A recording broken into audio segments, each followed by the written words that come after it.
Bom, meninos, continuando então o nosso conteúdo sobre a microbiologia, nós já vimos vírus, bactérias e agora nós vamos ver os seres vivos que fazem parte do reino protista. Quem está dentro desse grupo são os protozoários e as algas. E o que a gente precisa saber no desenvolvimento desse estudo?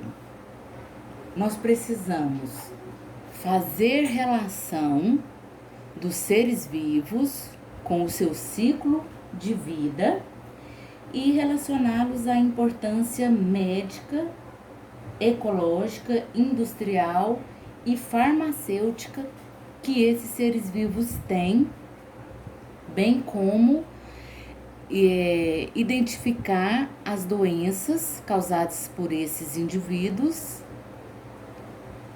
Então, o que nós vamos ver inicialmente? Nós vamos identificar as principais características de cada grupo, né? Que vocês podem ver aqui, os protozoários e as algas. Eles têm algumas diferenças básicas. Os protozoários são eucariontes, heterótrofos e unicelulares. Já as algas são eucariontes, autótrofos e tem as algas unicelulares, que são, como exemplo, as diatomáceas, e as algas multicelulares, que são as algas verdes, por exemplo. As algas é a base da cadeia alimentar aquática.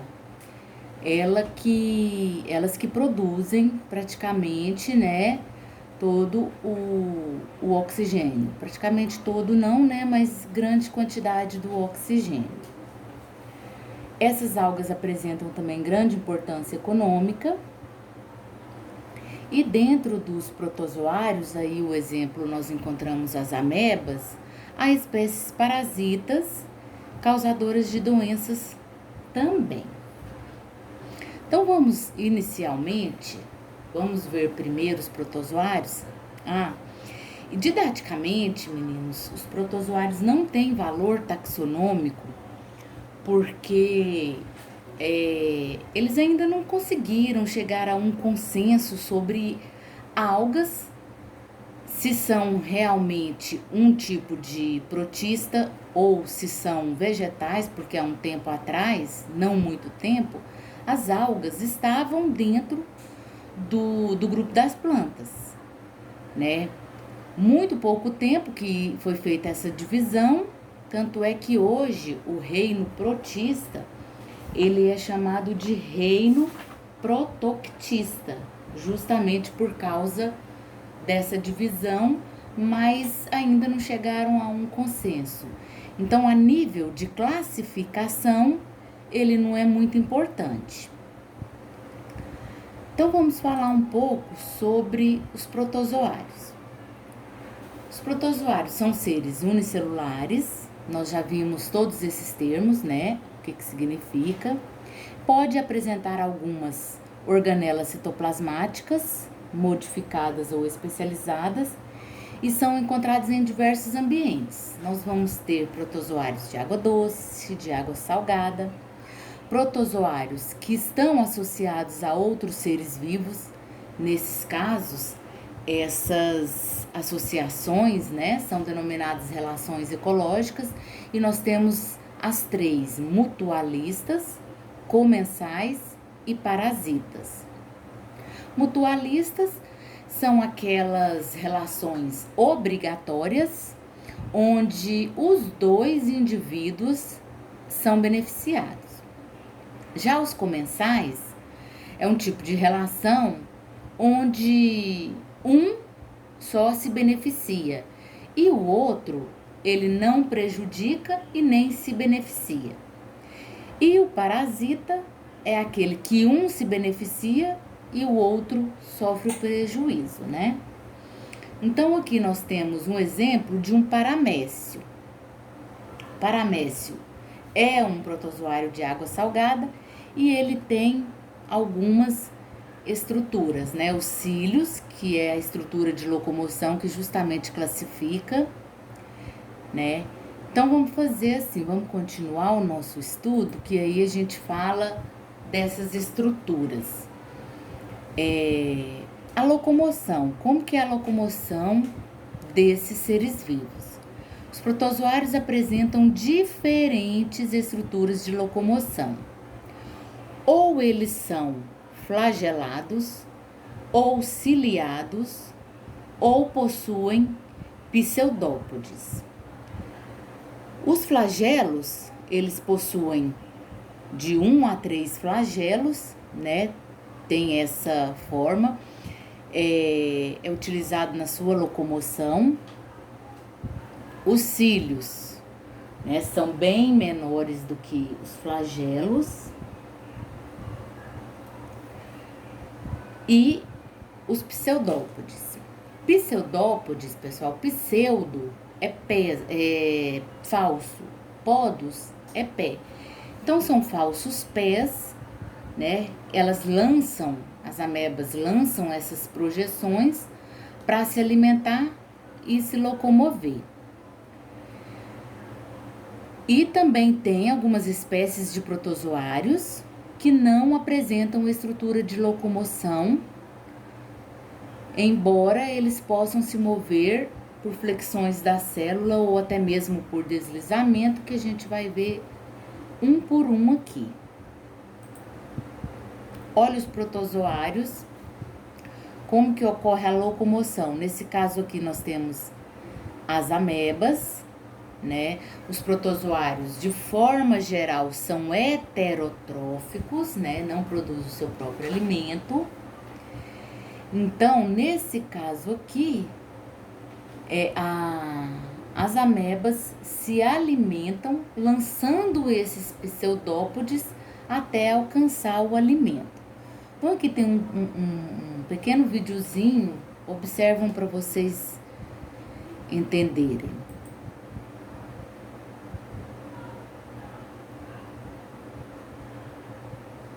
Tá vendo? Ela lança os pseudópodes, aí o alimento é englobado pelos pseudópodes e após o englobamento forma-se o fagossomo. O que é o fagossomo? É a vesícula membranosa que envolveu a partícula alimentar.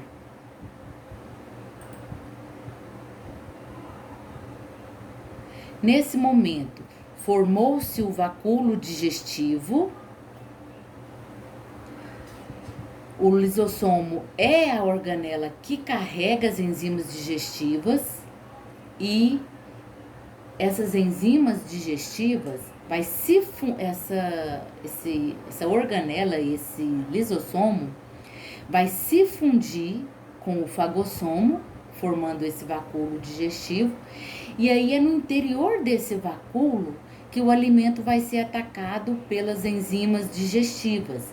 Nesse momento vai ocorrer a digestão intracelular desse alimento.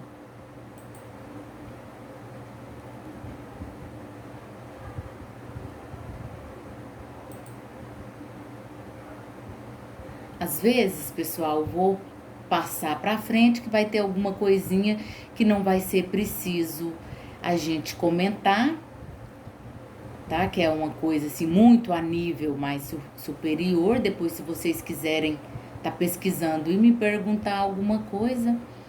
Mas aqui, por exemplo, a partir do momento que ocorreu a digestão celular, o resíduo, ele é eliminado. Então, o alimento é englobado por fagocitose, isso é conteúdo que a gente viu ano passado, e ele é eliminado por plasmocitose ou exocitose, né? Quando aquilo que o ser vivo não precisa mais, ele é eliminado do corpo desse ser vivo.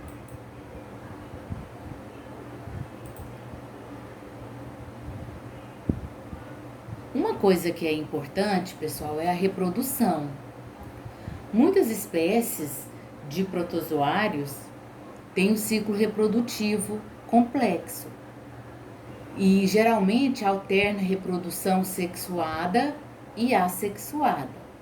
Então, tem aqui alguns exemplos de reprodução, não são todos, né, que a gente vai ver, vamos ver os mais importantes. Olha como é a conjugação. A conjugação, ela trata de troca entre materiais genéticos e entre protozoários. Então, olha só, nós temos aqui um protozoário e outro protozoário. Nós temos o micronúcleo e o macronúcleo. Aqui atrás, a gente viu o micronúcleo é responsável pela reprodução sexuada e o macronúcleo que controla o metabolismo desse ser vivo. Então, como que é a conjugação? Como que é feita essa troca de material genético? Olha, os micronúcleos fazem meiose e produzem 4 outros micronúcleos, né? Então, era um, sofreu meiose, produziu 4 outros micronúcleos. Antes, esses micronúcleos eram 2N, né? Depois da meiose passou a ter a metade do número de cromossomos.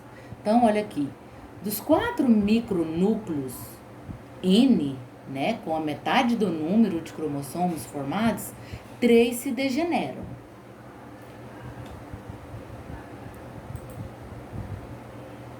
Olha só, esse aqui é um exemplo de um paramécio, né? E em seguida ocorre mitose desse micronúcleo N restante, 2 micronúcleos também N, com a metade do número de cromossomos, são formados, né, por mitose.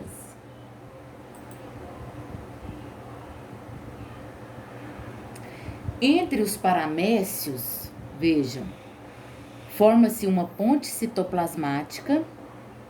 Por essa estrutura é que vai ocorrer a troca desses micronúcleos. Vamos voltar?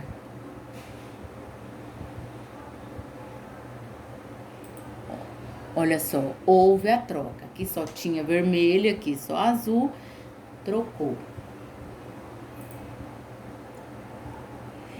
Em seguida, a ponte citoplasmática se desfaz e os paramécios se separam.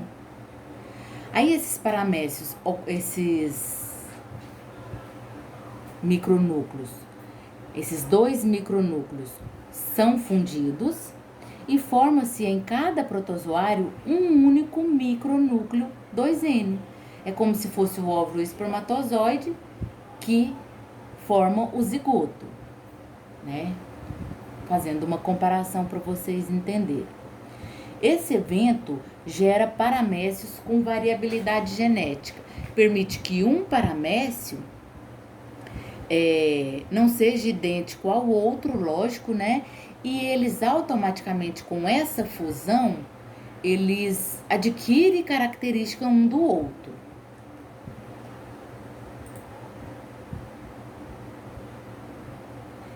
Em cada protozoário, o macronúcleo degenera, ou aquele macronúcleo que é responsável pelo metabolismo, degenera, e duplica-se o micronúcleo por mitose, originando 2 outros micronúcleos.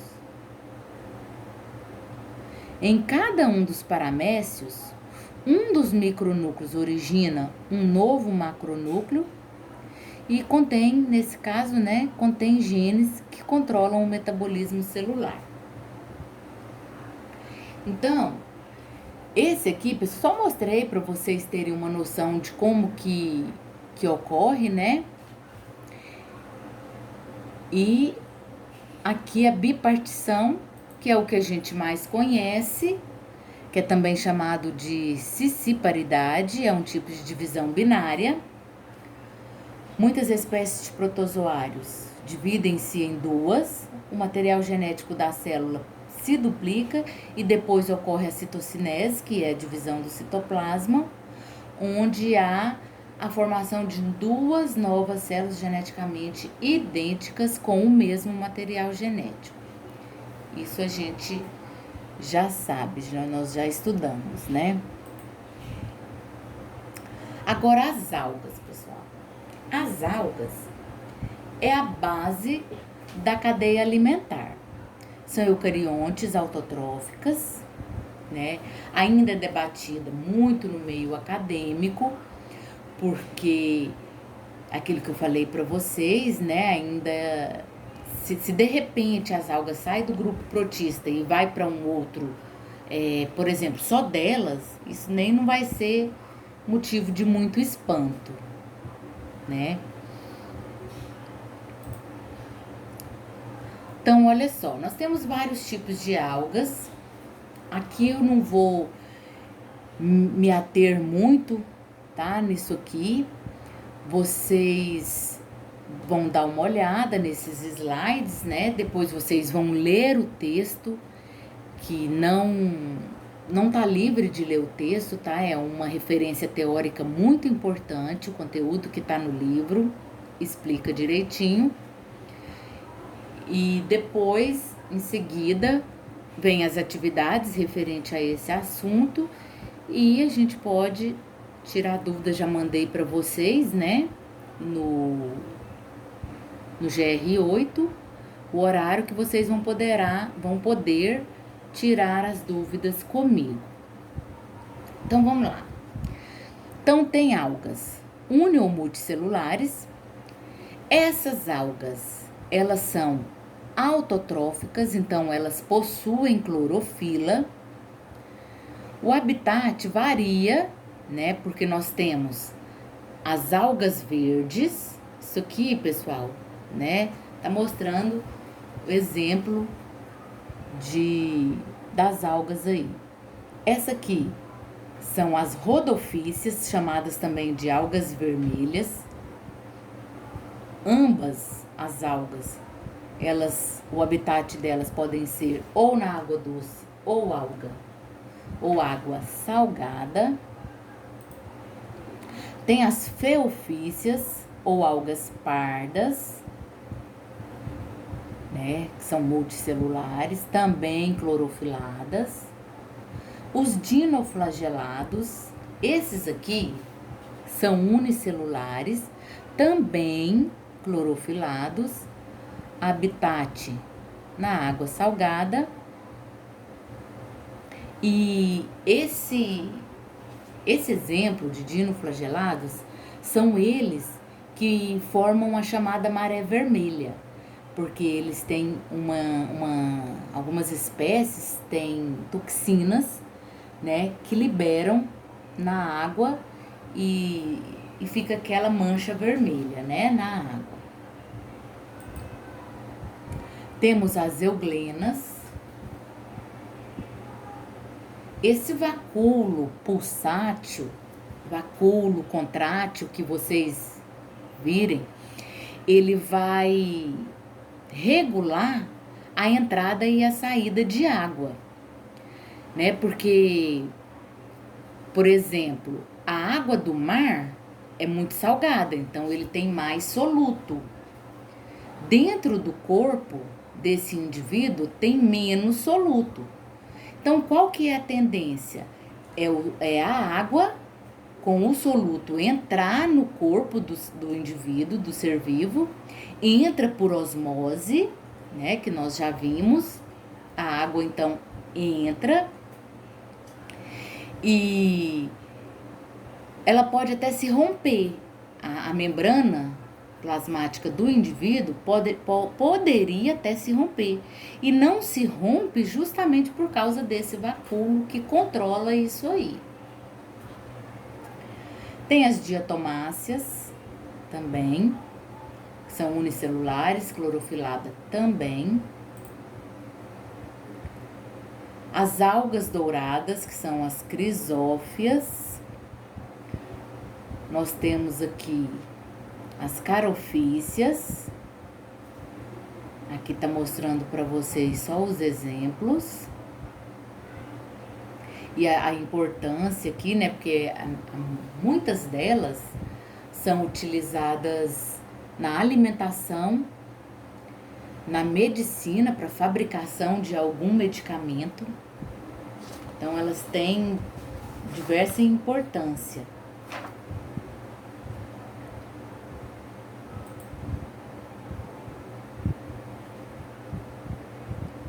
Aqui, pessoal, importância ecológica das algas, né? Uma vez que elas são a base da cadeia alimentar aquática, então elas realizam, as algas formam o fitoplâncton, né? O que é o fitoplâncton? São aqueles micro-organismos que produzem o seu próprio alimento. As algas servem de alimento para o zooplâncton. O zooplâncton são os organismos aquáticos, os micro-animais, né? Que se alimentam dessas algas. Os peixes que se alimentam do zooplâncton. A ave que se alimenta do peixe, o crocodilo que se alimenta da ave e, lógico, né, quando o crocodilo morre, entra em decomposição e entra em ação os decompositores. Então, junto com as cianobactérias nós vimos lá no reino Monera, as algas protistas, por meio da fotossíntese, transformam a energia luminosa em energia química, disponibilizando essa energia para todos os organismos heterótrofos, que são os consumidores e decompositores, na forma de alimento. Então, por volta de 90% do oxigênio atmosférico é produzido pelas cianobactérias, que são bactérias fotossintetizantes, e as algas protistas.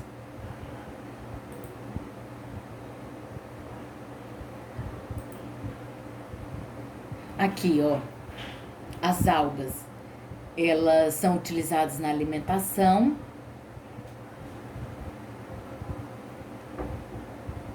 Elas são utilizadas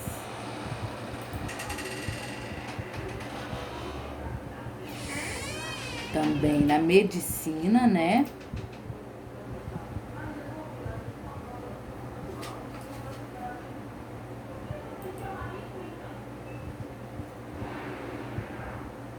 Aqui, sobre a reprodução das algas, nós vamos falar sobre a bipartição. A bipartição é um tipo de divisão binária, né? É uma divisão binária, é um tipo de cisparidade. Ocorre em muitas espécies de algas a bipartição ou cisparidade, né? Que é o que? O núcleo se duplica,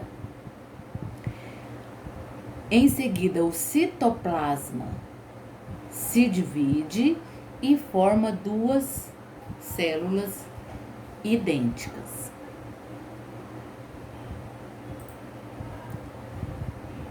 Bom, agora nós vamos aqui, ó. Uma parte desse conteúdo, pessoal, que é muito importante, são as protooses, né? Que são as doenças causadoras por protistas, por protozoários.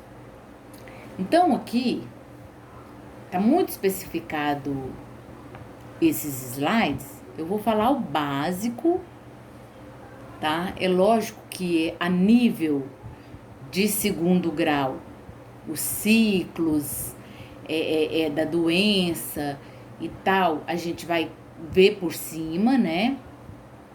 A gente não vai poder aprofundar muito, mas o que eu quero que vocês compreendam? qual é o nome da doença que é causada pelo protozoário, qual protozoário e como que é causado.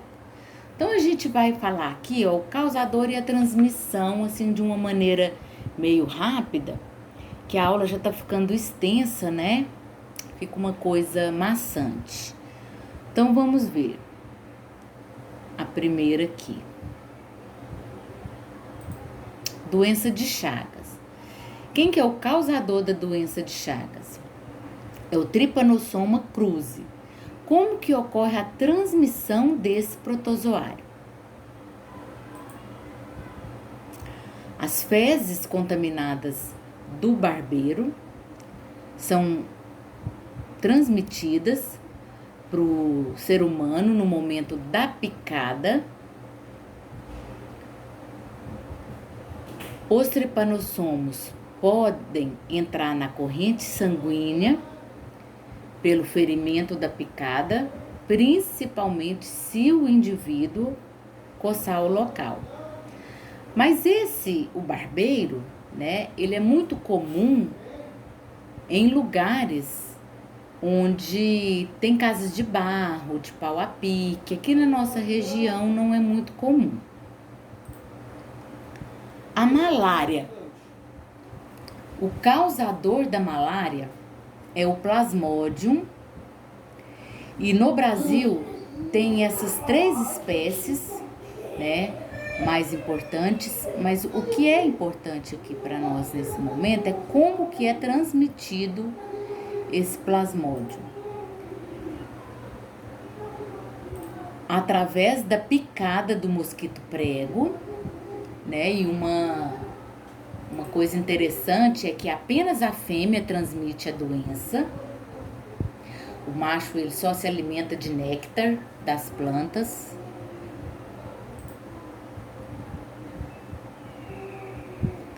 Bom, então a fêmea, né, contaminada, ela transmite esse plasmódio para o ser humano. E um dos danos, né, que pode causar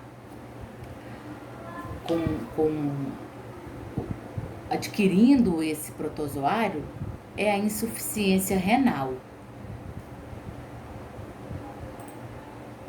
A amebíase. A amebíase é muito comum, né, principalmente em locais onde não tem saneamento básico.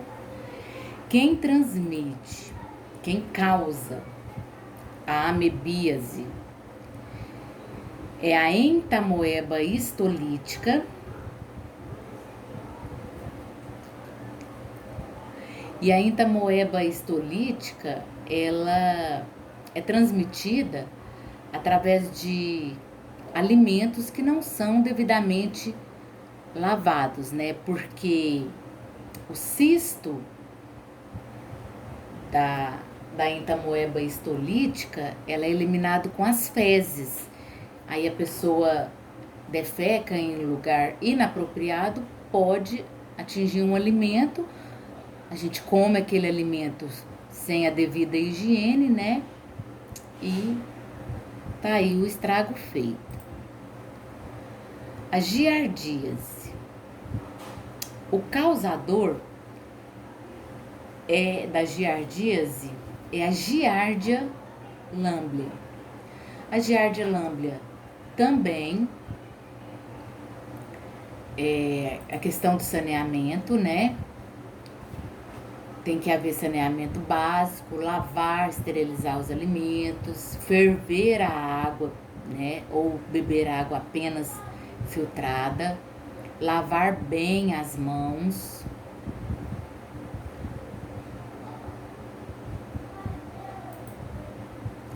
A leishmaniose. O causador é a leishmania, Leishmania brasiliensis e a Leishmania chagas, né? Cada uma aí com a sua forma. E como que é transmitido?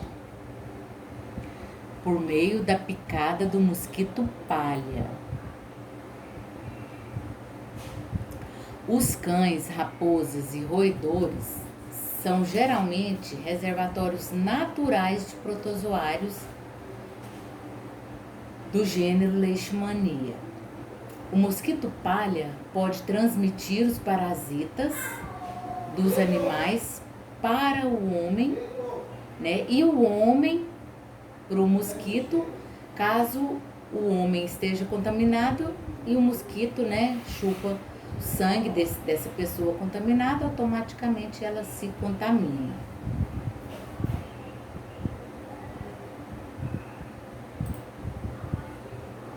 Tricomoníase.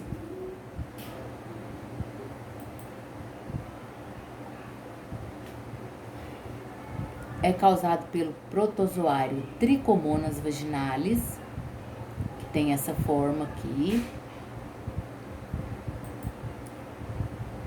O parasita infecciona as áreas urogenitais, tanto do homem quanto da mulher, e em condições favoráveis se reproduz rapidamente, por bipartição, né? Ou divisão binária, que é a mesma coisa. Tricomoníase, pessoal, também é muito comum, né? Quais são os sintomas? Nos homens, ardência urinar, irritação da uretra, um pequeno corrimento. Na mulher, o corrimento vaginal já é em maior quantidade, um forte odor e coceira.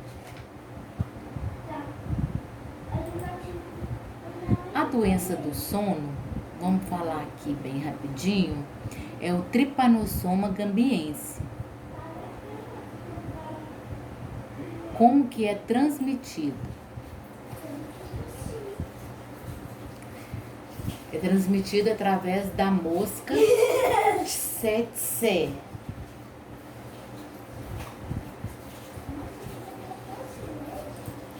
A toxoplasmose também, que a gente conhece muito. O causador é o Toxoplasma gondii.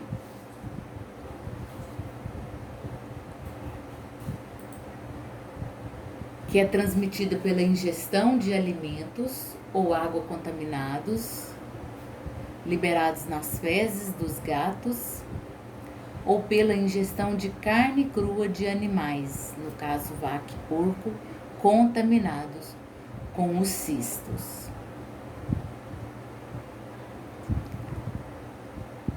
Bom, pessoal, a princípio é isso aí.